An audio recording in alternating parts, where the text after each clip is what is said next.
اچھا جی قبر میں چلے گئے، کتنے سوال ہوتے ہیں قبر میں؟ بولے کتنے سوال ہوں گے؟ اللہ آپ کو خوش رکھے، 3 سوال ہوں گے۔ پہلا کیا ہے؟ تیرا رب کون ہے؟ میں مثال دینے لگا ہوں، کسی نے انکار کر دیا، کہنے لگا ہا ہیتا لا ادری، میں نہیں جانتا، تو اللہ کو نہیں مانتا تو چاہیے نا رب جہنم میں ڈال دے، پر اللہ نے دوزخ میں نہیں ڈالا، نہیں ڈالا۔ ابھی دوسرا سوال پوچھو، ماں دینو کا، تیرا دین کیا ہے؟ ہا ہیتا لا ادری، کافر ہے، منافق ہے، فاسق ہے، کہتا ہائے افسوس میں نہیں جانتا۔ چاہیے تھا نا دین نہیں جانتا دوزخ میں ڈالا جائے، لیکن اللہ ابھی دوزخ میں، ابھی جہنم کا گڑھا نہیں بنی۔ فرمایا تیسرا سوال پوچھو، حضور کا چہرہ دکھایا، ما کنتا تقول فی حق ھذا الرجل، ان کے بارے میں کیا کہتا تھا؟ اس نے کہا میں نہیں جانتا۔ اللہ نے فرمایا تو میرے نبی کو نہیں جانتا، پکڑو اس کو جہنم میں داخل کر دو۔ نہ اپنی ذات کے انکار پر دوزخ میں بھیجا، نہ دین کے انکار پر، کہا میرے مصطفیٰ کو نہیں مانتا، ڈالو اس کو جہنم کے اندر۔ تمام کتب حدیث، تمام بخاری سے لے کر طبرانی تک، تمام کتب حدیث میں اسی رنگ میں روایت ملے گی۔ قبر میں بندہ گیا، مومن ہے، مسلمان ہے، نمازی ہے، 10 حج کیے، 15 عمرے کیے، زکاتیں، صدقات، خیرات، عبادات، نفل، نماز، داڑھی، حج، عمرہ، بڑا کچھ۔ ہاں بھائی من ربو کا، اس نے کہا ربی اللہ، اللہ میرا۔ اس کو جنت کوئی نہیں ملی، ابھی جنت کی کھڑکی۔ دوسرا سوال پوچھو، ماں دینو کا، تیرا دین کیا ہے؟ دینی الاسلام، میں اسلام کو مانتا ہوں، جنت مل گئی۔ پورے کے پورے دین کو مان رہا ہے، نماز کو مان رہا ہے، حج کو مان رہا ہے، زکات کو مان رہا ہے، عبادات کو مان رہا ہے، ہر چیز کو مان رہا ہے، لیکن جنت ملی۔ فرمایا تیسرا سوال پوچھو، حضور کا جلوہ والضحیٰ دکھایا۔ کچھ لوگ غلط ترجمہ کرتے ہیں، یہاں بھی کہتے ہیں پوچھا جائے گا یہ کون ہے، یہ لفظ نہیں ہے، ما کنت تقول فی حق ھذا الرجل۔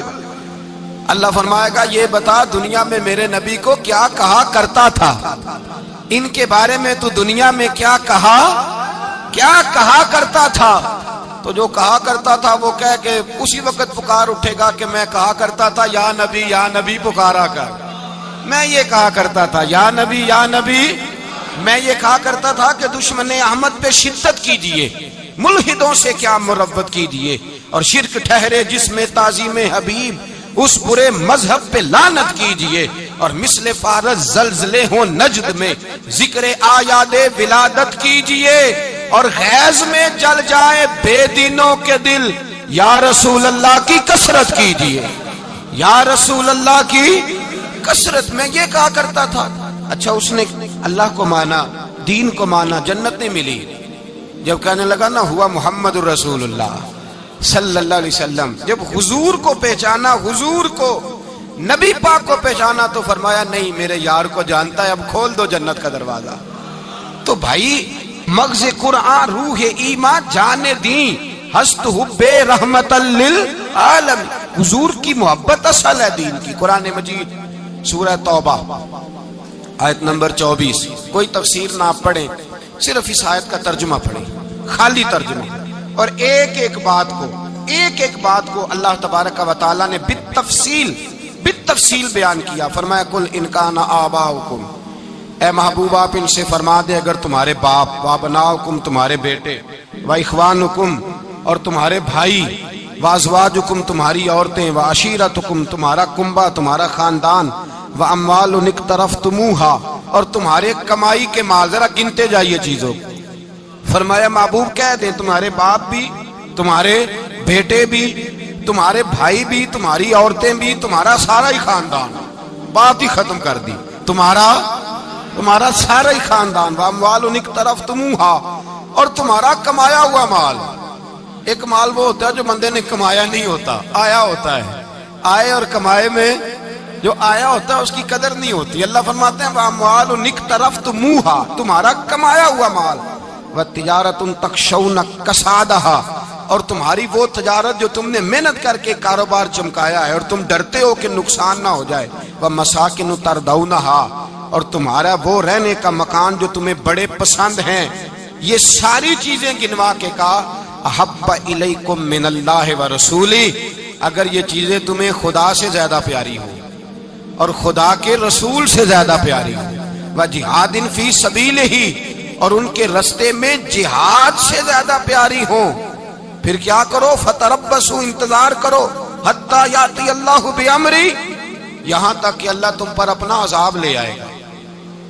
اگر تمہیں تمہارے باپ، تمہارے بیٹے، تمہاری اولاد، تمہارا کنبہ، تمہارا خاندان اگر مصطفیٰ کریم سے زیادہ پیارا ہوا تو پھر اللہ کیا کرے گا؟ تم پر اپنا اللہ عذاب نازل کرے گا تم پر۔ اگر یہ چیزیں تمہیں خود رسول پاک نے بیان کیا، اور لفظ انداز دیکھیے حدیث پاک کا، لا یؤمن احدکم حتی اکون احب الیہ من والدہ وولدہ، تم میں سے کوئی اس وقت تک مومن ہی نہیں ہو سکتا جب تک میں اسے اس کے ماں باپ اور اس کی اولاد والناس اجمعین، اور بات ہی ختم کر دی، فرمایا جب تک سب لوگوں سے بڑھ کر مجھ سے پیار نہ کرے، اتنی دیر تک مومن ہو سکتا۔ حضرت عمر حضور کی بارگاہ میں آئے، عام آدمی نہیں، جناب فاروق اعظم، نبی پاک صلی اللہ تعالی علیہ وسلم کی یہ حدیث سنی تو حاضر خدمت ہوئے، کہنے لگے یا رسول اللہ صلی اللہ علیہ وسلم، میں ہر چیز سے بڑھ کر آپ سے پیار کرتا ہوں، اور میں خالی نعرے لگانے والا نہیں، میں گھر سے تجربہ کر کے آیا ہوں، میں نے اولاد سامنے رکھی ہے، پھر آپ کا پیار سامنے رکھا ہے، حضور مجھے اولاد نہیں زیادہ پیاری، آپ زیادہ پیارے ہیں، اولاد زیادہ پیاری نہیں، ہم نے بھی کبھی سامنے رکھی ہے اولاد اور حضور کا پیار؟ جی میں حدیث پاک بیان کر رہا تھا تو روک گیا ہوں اچانک ہی، رکھی ہے کبھی سامنے؟ جی اگر رکھی ہوتی نا تو بیٹے کو پہلے بٹھا کے اس کو کہتے بیٹے پہلے قرآن سیکھ، پہلے حضور کا فرمان سیکھ۔ بیٹا جیسے ہی بڑا ہوتا کونپلیں داڑھی کی نکلتی، اگر حضور سے پیار ہوتا تو اماں اسے کہتی بیٹا داڑھی نہ مڑانا، یہ مصطفیٰ کا طریقہ ہے۔ اگر نبی پاک سے محبت ہوتی نا میرے بھائی، اگر کامل پیار ہوتا تو ابا جی نصیحت کرتے کہ بیٹا خبردار داڑھی چھوٹی بھی نہ کرانا، یہ رسول اللہ کی سنت ہے۔ لیکن ہم نے ابھی اس چیز کو سامنے، ابھی نعرہ ہی ہے، ابھی خالی میلاد میں ہی محبت کرتے ہیں، ابھی خالی معراج شریف والے دن ہی پیار کرتے ہیں، ابھی اس کے اصل رنگ تک نہیں آئے۔ سنیے اور غور کیجیے، حضرت عمر عرض کرنے لگے یا رسول اللہ صلی اللہ علیہ وسلم، میں نے اولاد سامنے بٹھائی ہے، پھر آپ کا چہرہ سامنے لایا ہوں، حضور مجھے اولاد نہیں پیاری، آپ ہی زیادہ پیارے ہیں۔ پھر عرض کی حضور میں نے کل کمائی، کل جمع پونجی لا کے اپنے سامنے رکھی ہے، مجھے مال پیارا نہیں، آپ زیادہ پیارے ہیں۔ یا رسول اللہ صلی اللہ علیہ وسلم، میں نے ماں باپ کے چہرے سامنے رکھے ہیں، بہن بھائیوں کو رکھا ہے، رشتہ داروں کو رکھا ہے، دوستوں یاروں کو رکھا ہے، مجھے وہ نہیں پیارے، آپ پیارے۔ اور حضور پھر میں نے اپنا علاقہ اور قبیلہ بھی سامنے رکھا ہے، حضور مجھے وطن سے پیار نہیں، آپ سے پیار ہے۔ اور محبوبہ حد ہو گئی، میں نے اپنی عزت بھی سامنے رکھی ہے، عزت بھی، لیکن محبوبہ مجھے عزت نہیں پیاری، آپ زیادہ پیارے ہیں۔ حق پسند لوگ تھے، سچی بات کرنے والے۔ حضرت عمر کہنے لگے یا رسول اللہ صلی اللہ علیہ وسلم، پھر میں نے اپنے نفس کو، اپنی جان کو، اپنی روح کو سامنے رکھا ہے، مجھے لگتا ہے کہ جان مجھے زیادہ پیاری ہے، یہ نہیں کہا کہ زیادہ پیاری ہے، مجھے، سمجھ رہے ہیں بات کو، مجھے لگتا ہے کہ جان مجھے آپ سے۔ میرے رسول پاک نے دست مبارک اٹھایا اور جناب عمر کے سینے پہ مارا، فرمایا عمر جا، ابھی تو تیرا ایمان ہی مکمل نہیں ہوا، اگر تو اپنی جان سے بڑھ کر مجھ سے پیار نہیں کرتا تو تیرا ایمان مکمل ہے، تیرا ایمان مکمل ہے، تیرا ایمان مکمل۔ حضرت عمر کہتے حضور کا ہاتھ لگا تو میں نے اعلان کیا، میں نے کہا محبوبہ تیرے دست مبارک نے خیر کر دی ہے، حضور اب مجھے آپ جان سے بھی زیادہ پیارے ہو گئے، آپ اشارہ کریں میں جان قربان کرنے کو بھی تیار ہوں۔ آپ مجھے، اصل میں نا ٹی وی پہ بیٹھتا ہے ایک اینکر بیچارہ جو 3 لاکھ روپیہ تنخواہ لیتا ہے یا 6 لاکھ، اس نے حق حلال کرنی ہوتی ہے اپنی کمائی، ٹی وی پہ بیٹھا ہے بیچارہ، نہ اس کو دین کے حروف ابجد کا پتہ ہے، وہ ٹی وی پہ بیٹھا ہے، اب جس پارٹی سے پیسے لیتا ہے اس کا وہ نمک خاری کا حق ادا کرتا ہے۔ کہتے جی حضور نے اپنے دشمن کو معاف کیا ہے، مولوی سخت بات کرتے ہیں، حضور نے اپنے دشمن کو، آپ کسی پارٹی کے لیڈر کے خلاف دوسری پارٹی کا بیان کبھی سنیں، اس لیڈر سے پیار کرنے والے اتنی لمبی زبانیں کھول کے ٹی وی پہ آ جاتے ہیں، اور وہ لفظ جو میڈیا پر اور اسمبلی میں ویسے ہی قانون کا حصہ نہیں وہ بھی بول دیے جاتے ہیں۔ لوگ ان معاملات میں بھی حمایت کرتے ہیں اپنے لیڈروں کی جن میں حمایت بنتی ان میں بھی، اور ذات رسالت کی بات آتی ہے تو کہتے ہیں نہیں حضور نے معاف کیا ہے، مولوی جذباتی ہوتا ہے، یہ ایسے تو نہیں نہ ہوتا، تجھے اصل میں پتہ نہیں، تو پیار کرتا ہے ڈالر سے، تو پیار کرتا ہے شہرت سے، اور جو پیار کرتے ہیں نا مدینے کے ٹکڑوں سے، جو کھاتے ہیں نا رسول اللہ کے نام کا صدقہ، جو حضور کے نام کا۔ امیر ملت پیر جماعت علی شاہ صاحب محدث علی پوری رحمت اللہ علیہ فرماتے ہیں پاکستان بن رہا تھا تو اس وقت تو یہی بتایا گیا تھا نا کہ پاکستان کا مطلب کیا، پاکستان کا مطلب کیا، لا الہ الا اللہ، کہتے ہیں یہ بتایا گیا تھا۔ ہم پاکستان کے حق میں تقریریں کرتے تھے، اور ہندو پنڈت جو ہوتے تھے نا وہ اسلام کے خلاف معاذ اللہ اور پاکستان کے خلاف تقریریں کرتے تھے، جلسے ہوتے تھے۔ پیر جماعت علی شاہ صاحب کہتے ہیں ایک جگہ ہندوؤں کا جلسہ تھا تو ایک پنڈت تقریر کر رہا تھا۔ اب سارے ہندو تھے، مسلمان تھا ہی کوئی نہیں، سب ہندو بیٹھے تھے اور وہ سن رہے تھے۔ تو معاذ اللہ اس نے تقریر کرتے کرتے نا حضور کی ذات اقدس کے بارے میں کوئی جملہ کہہ دیا، کوئی نازیبہ بات کہہ دی، اور کوئی نہیں تھا، وہ ایک ملانگ تھا، وہ پیچھے بیٹھ کے، جو دوری ڈنڈا نہیں ہوتا جن کے ہاتھ میں، اور ڈنڈا بھی کئی رنگوں کا ہوتا ہے ان کا، وہ اس نے پکڑا ہوا تھا اور وہ پتہ نہیں کیا اس میں پیس رہا تھا۔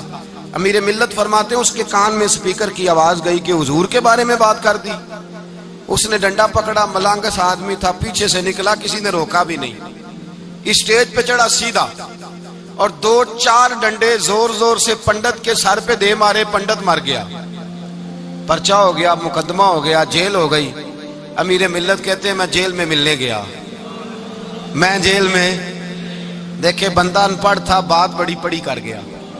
امیر ملت فرماتے ہیں بندہ سادہ تھا پر بات بڑی حسین کر گیا، بندہ بالکل بے عمل تھا پر بات ایمان کی کر گیا۔ آپ فرماتے ہیں میں جیل میں ملنے گیا تو میں نے کہا سائیں نہ تو نماز پڑھے، نہ روزہ رکھے، نہ تو مسجد آئے، تو عبادات کی طرف توجہ نہیں کرتا، اور تو نے اتنا بڑا کام کر دیا ہے، ہندو مار دیا ہے۔ تو پیر صاحب کہتے ہیں میری طرف دیکھ کے نا پنجابی میں بولا، کہنے لگا پیر جی مینوں تے سیدھے لفظ بھی کوئی نہیں آوندے، مینوں کی پتا جے سیدھے لفظ بھی کوئی، مینوں نہیں پتا میرا درجہ کی ہے۔ پیر صاحب میں نماز نہیں پڑھتا میری غلطی ہے، روزہ نہیں رکھتا ہے میری غلطی ہے، میں عبادت نہیں کرتا میری غلطی ہے، پر پیر صاحب یہ تو نہیں نہ ہو سکتا کہ میرے سامنے کوئی میری اچھی تے سچی سرکار دی بے ادبی کر کے لنگ جائے۔ لفظ بڑے کمال کہہ گیا، کہنے لگا پیر صاحب میں گناہگار ہوں پر اپنے نبی کا غدار نہیں ہوں۔